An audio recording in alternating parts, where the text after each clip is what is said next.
Welcome to the Voice of St. Anthony Parish from Allston, Massachusetts, right here on WROL 950 AM 100.3 FM.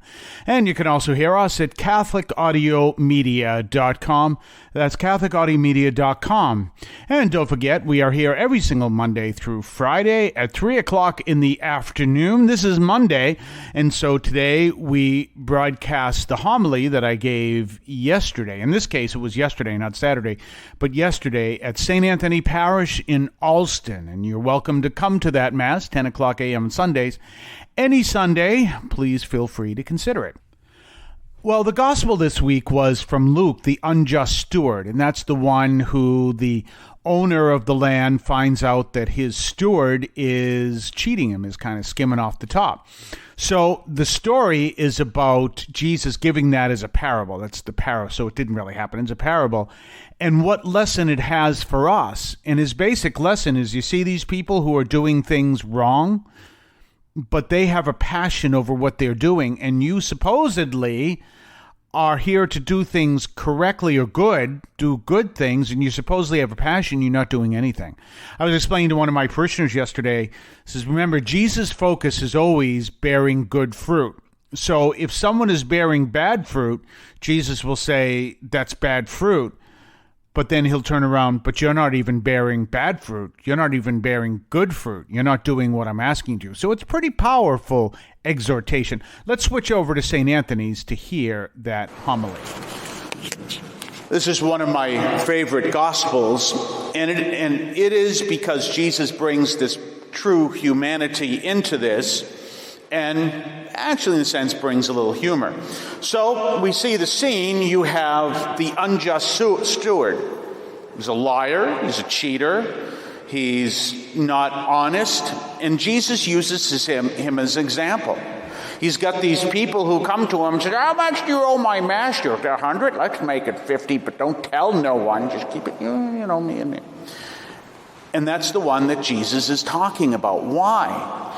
And one of the things he says is, notice what he's doing to accomplish what he's trying to accomplish. Notice all the things he's doing. All of it is dishonest. He's lying, cheating, but he knows what he wants, and what he wants is to make sure he's not thrown out on the street. And he does whatever he takes, and whatever he can to accomplish his goal. And then he goes, and what are you doing to accomplish mine? So it's a very intense gospel. There's a situation in a diocese. I won't mention which diocese it is. It's not in Massachusetts. And there is, the bishop of the diocese is often speaking out strongly about pro-life issues and other issues, so he's speaking strongly about morality. And in the cathedral, you have the cathedral. On one side of the cathedral is an abortion clinic that's open 6 days a week. Ironically, Sunday it's not.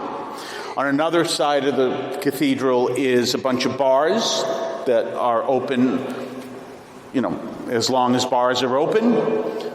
And the dead center is the cathedral.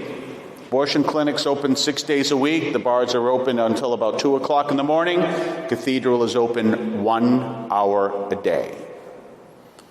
What does that say? And it's an important thing to look at, because I was thinking about this as I was preparing this homily. What would Jesus say to that? What are you saying to the people? What are you saying to the people when this cathedral is open an hour a day? What would Ray Kroc say about that?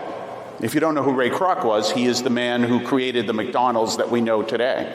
He was known to walk into a McDonald's, and if it wasn't to his standards, he'd shut it right down. He was very well known for that. So I bring that up for a reason.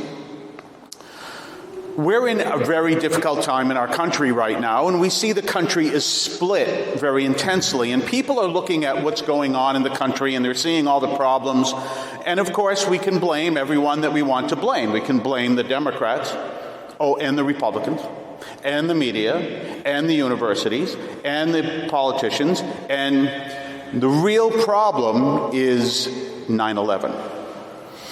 Any sociologist will tell you that 9/11 was a traumatic event for the entire country, obviously.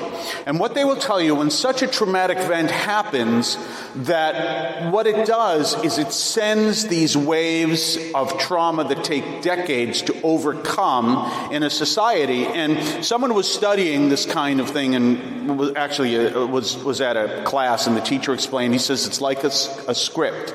Just goes step by step. You can watch it all happen. And so what happens is eventually this great division happens. It gets more and more severe because people are actually focusing on each other, and what they really need is to understand the source of this, and the source of this is the trauma, which created a great post-traumatic stress disorder, causes fear in the whole society, and it gets worse, and it creates more and more and more division. If there is any time we need the church, this is it. It's any time we need people to be living the gospel, this is it. And that's would be the point that Jesus was saying, which is the point of my question. What would Jesus say if he walked down the street and saw this cathedral that was only open an hour a day? I've been to Sao Paulo, the cathedral in Sao Paulo, which is the largest city in Latin America, is open all day. St. Patrick's is open all day. There are churches all around St. Patrick's is open all day. So what would he say to that, especially when we see the message of the bishop teaching morality, which is fine. But the message is simple. Morality is over prayer. Church teaches you cannot live morality if you don't pray. And that's an important distinction, because when we understand that, we understand how important it is for us to live our faith. And you know, I always preach all the time about the importance of living prayer, but a prayer that challenges us and to live our faith as we're called to live, not just standards of morality.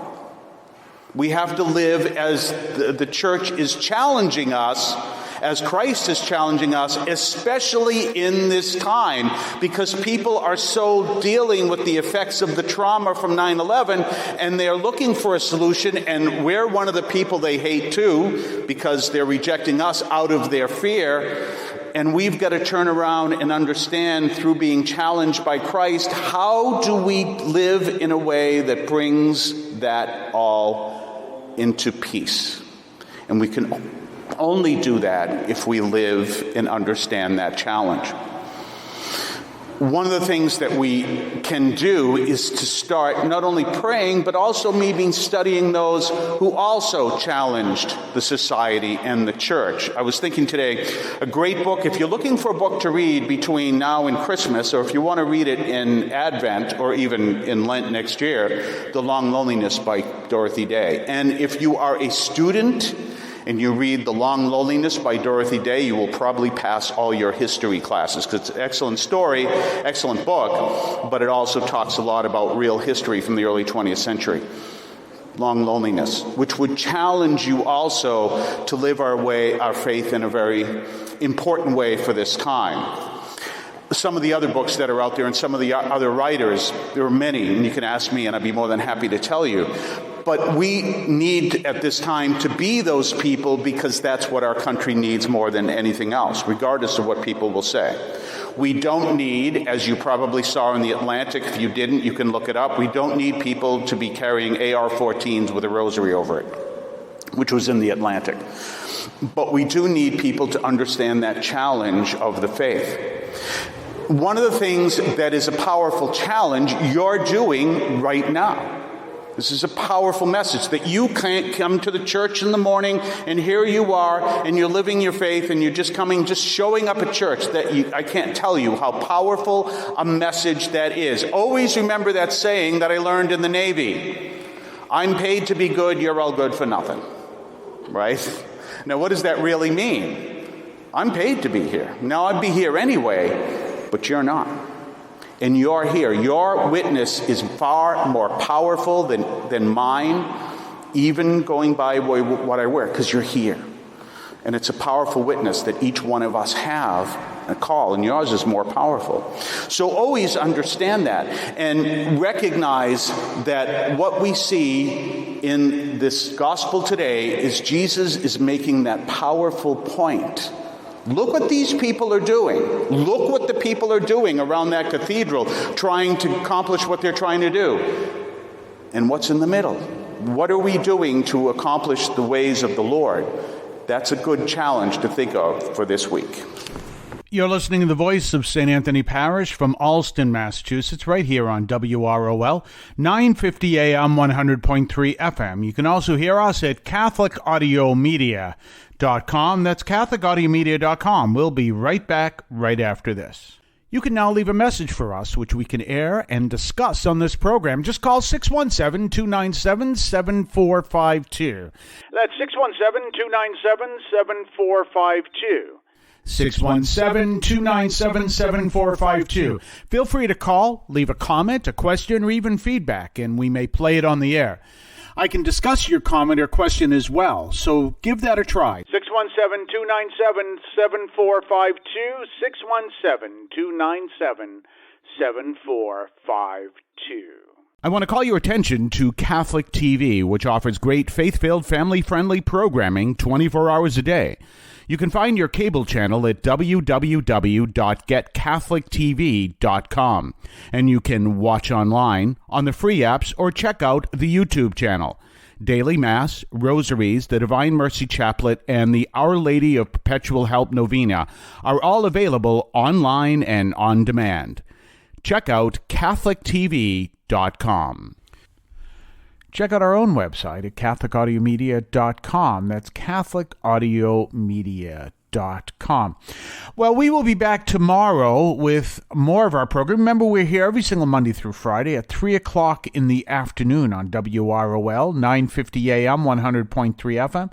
And you can also find us at CatholicAudiomedia.com, among other podcast platforms. If you would like to support our program, please consider a donation to St. Anthony Parish in Allston, Massachusetts. There are several ways to consider this. One is to purchase any of our merchandise, which you can find at the shopping tab at CatholicAudiomedia.com. That's CatholicAudiomedia.com. There are coffee mugs there. There's also my latest book, Encounter Christ in Your Humanity, all of which you can find at the shopping tab at CatholicAudiomedia.com. You can also donate to the show directly through either the Donate tab, also at CatholicAudiomedia.com, or by sending a donation through the U.S. Postal Service with your questions and comments at 43 Holton Street, Allston, Massachusetts, 02134. That's St. Anthony Parish, 43 Holton Street, Allston, Massachusetts, 02134. Finally, the best way you can support our parish is to attend Mass on Sundays at 10 o'clock and be a part of our parish. We thank you for any support you would like to give to St. Anthony Parish in Allston, Massachusetts, the sponsoring parish for this media outreach to Catholics and other Christians in the WROL, WEZE, and podcast listening audience. In Cristo vivimos.